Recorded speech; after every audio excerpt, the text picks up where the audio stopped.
Kita beralih ke informasi lain. Pemirsa, tanggal 31 Maret merupakan batas akhir pelaksanaan rapat anggota tahunan atau RAT bagi setiap koperasi.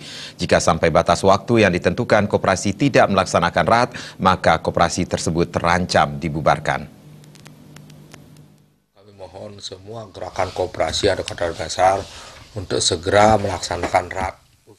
Hal tersebut diungkapkan Kepala Dinas Koperasi dan UMKM Kota Denpasar, Erwin Suryodharma Seda. Menurutnya, sesuai perintah undang-undang, koperasi wajib melaksanakan RAT dengan batas waktu 3 bulan setelah tutup buku.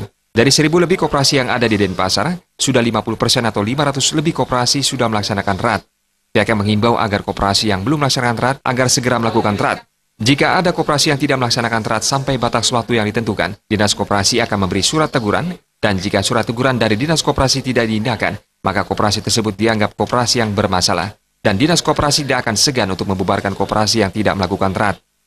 Segera untuk melaksanakan RAT, dan kami akan mengambil tindakan tegas, khususnya bagi koperasi-koperasi yang tidak melaksanakan RAT.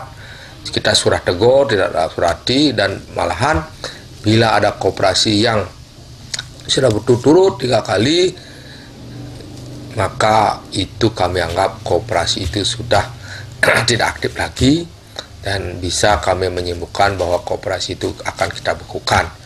Dan setelah itu kebukukan, tentu sesuai aturan bahwa koperasi itu kita rekomendasi untuk dicabut badan hukumnya. Nah, ini yang kita lakukan kemarin.